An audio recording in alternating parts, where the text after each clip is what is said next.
राधे राधे दोस्तों, आप सभी का स्वागत है द चार्ट स्टोरी के इस नए वीडियो में। आज हम यहाँ पे जानेंगे बजट 2024 में एक ट्रेडर के पॉइंट ऑफ व्यू से हमको क्या मिला है और उसका रिव्यू करेंगे। वैसे तो सरकार की इंटेंशन पूरी साफ है, ट्रेडिंग को वो ख़त्म ही करना चाहती है, लॉन्ग टर्म पे फोकस करने के लिए बोल रही है जिस हिसाब से समझ में आ रहा है। और अब तो लॉन्ग टर्म में भी टैक्सेशन बढ़ा दिया, तो अब पता नहीं वो क्या ही चाहते हैं। वो चाहते हैं कि आप सेविंग कम करें, इन्वेस्टमेंट कम करें, खर्चे ज़्यादा करें। उनका टैक्स स्लैब जिस हिसाब से उन्होंने new tax slab new tax regime को वो मेंशन किया है, हाईलाइट कर रहा है उसको, इससे साफ पता चलता है कि वो सेविंग्स पे ज़्यादा फोकस नहीं कर रहे हैं, आपसे ज़्यादा एक्सपेंडिचर पे वो फोकस कर रहे हैं। आप कमाओ जितना उतना ही खर्चा कर दो, ऐसी सरकार की इंटेंशन साफ समझ में आ रही है। आइए इसी बारे में हम लोग जानते हैं कि क्या है आज के बजट में एक ट्रेडर के लिए, एक कॉमन मैन के लिए, एक मिडिल क्लास आदमी के लिए। वैसे तो जैसे मैंने ऑलरेडी अपने इस पिक्चर में आप देख ही रहे, क्लियर मेंशन है मिडिल क्लास गेट्स घंटा। तो वेरी क्लियर है कि मिडिल क्लास को घंटा ही मिला है इस बजट में भी। और अब देखा जाए तो जिस हिसाब से टैक्सेशन बढ़ रहा है, हर चीज में चार्जेस बढ़ रहे हैं, तो उससे क्लियर है कि आपकी सेविंग्स पे इम्पैक्ट आने वाला है। तो आइए डिस्कस कर लेते हैं, बजट में की पॉइंट्स डिस्कस करेंगे, क्या क्या हम लोगों को देखने को मिला है।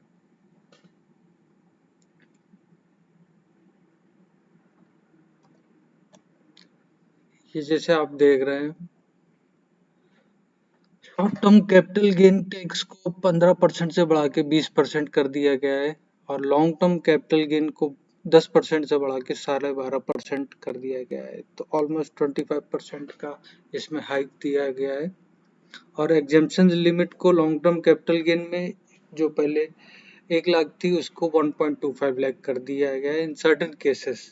ओके, तो अभी जैसा आप देख रहे हैं कि long term capital gain tax भी बढ़ गया है, short term capital gain tax भी बढ़ गया है। तो आप चाहे 1 साल के अंदर बेचे, चाहे 1 साल के बाद बेचे, दोनों टैक्सेशन बढ़ गया। शॉर्ट टर्म कैपिटल गेन उसको कहते हैं जो आपने जैसे कुछ खरीदा है, स्टॉक्स, म्यूचुअल फंड, कुछ भी किसी भी तरह का इन्वेस्टमेंट है, उसको 1 साल के अंदर अगर बेच रहे हैं, उसमें जो प्रॉफिट आया है वो आपका शॉर्ट टर्म कैपिटल गेन कहलाएगा। जो 1 साल से ज़्यादा आपने होल्ड किया है, उसके बाद आप प्रॉफिट बेच रहे हैं, तो वो long term capital gain tax कहलाएगा। तो देख जैसा कि आपने देखा, दोनों ही फॉर्मेट में, चाहे शॉर्ट टर्म की बात करें चाहे लॉन्ग टर्म, दोनों ही में टैक्स इंक्रीज कर दिया है, जिससे बाजार बहुत ही ज़्यादा डिसअपॉइंटेड थी। इसीलिए आपने जब ये अनाउंसमेंट हो रहा था उस समय बाजार ने काफ़ी ज़्यादा गिरावट दिखाई थी। अभी यहाँ जैसा आप देख रहे हैं, ये है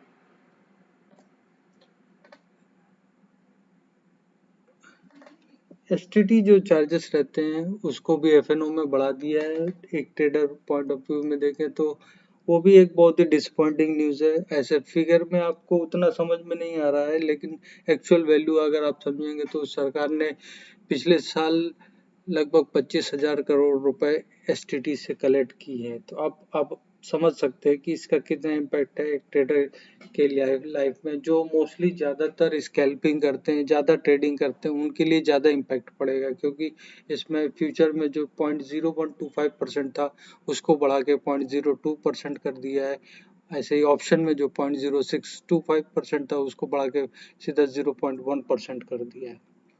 लेकिन एक बहुत ही सरप्राइजिंग बात देखने की पड़ी कि जहां इंडियन मिडिल क्लास आदमी को टैक्स के तले दबाया जा रहा है, उस पर टैक्स का लगातार बोझ बढ़ रहा है, वहीं कॉरपोरेट टैक्स की बात करें तो 40% से घट के 35% हो। हालांकि ये फॉरेन इन्वेस्टमेंट के लिए रहता है कि जो बाहर के आदमी इन्वेस्ट करें, लेकिन इंडियन मिडिल क्लास को कुछ नहीं, जैसा कि मेंशन किया, उसको एक झुंझुना ही दिया गया है। उसके लिए बजट में तो कुछ है नहीं। अभी यहाँ पे आप देख रहे हैं, ये आपका टैक्स रिजीम में क्या चेंज हुआ है उस पर हम लोग डिस्कस कर लेते हैं।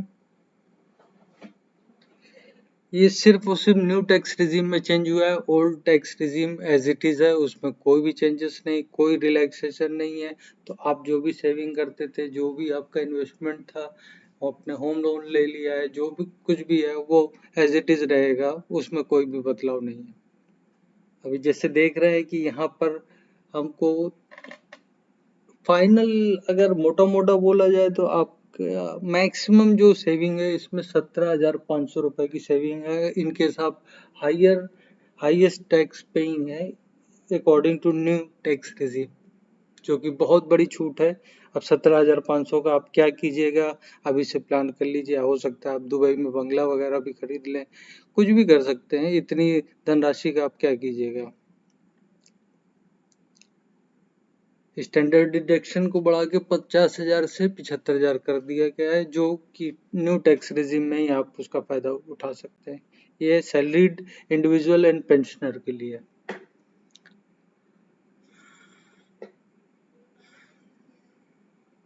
अभी इनकम अगर आपकी 3 लाख है तो रेट ऑफ टैक्स निल है। अगर 3 लाख से 7 लाख है तो 5%, जो कि पहले आप देखेंगे तो 3 से 6 था, उसको बढ़ा के 3 से 7 लाख कर दिया गया, तो 5% टैक्स कर दिया है।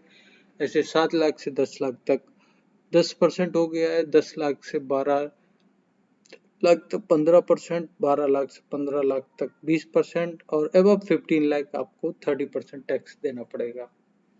ये हो गया आपका न्यू टैक्स रेजिम में जो चेंजेस हुए हैं। अभी बजट से पहले और बजट के बाद एक कंपैरिजन आप देख लीजिए जो आज अनाउंस हुआ है। जैसे कि मैंने आपको पहले बता दिया है कि पहले 3 लाख से 6 लाख पे था वो जो रेंज थी टैक्स स्लैब की, अब वो 3 लाख से 7 लाख कर दिया गया है। जो 6 से 9 थी उसको 7 से 10 कर दिया गया है, 9 से 12 थी उसको 10 से 12 कर दिया गया, 12 से 15 एज इट इज है, तो उसमें कोई चेंजेस नहीं है। तो इससे आपका मैक्सिमम जो आपको प्रॉफिट होगा, जो आपकी टैक्स सेविंग होगी, अगर आप हाईएस्ट टैक्स पेइंग हैं तो आपको 17,500 का मिलेगा न्यू टैक्स रिजीम में। जी दोस्तों, धन्यवाद। आप जरूर बताइएगा कि आपको ये बजट कैसा लगा। आप अपनी राय जरूर कमेंट सेक्शन में डालिए। इस वीडियो को लाइक करिए, शेयर करिए, सब्सक्राइब करिए चैनल को। धन्यवाद।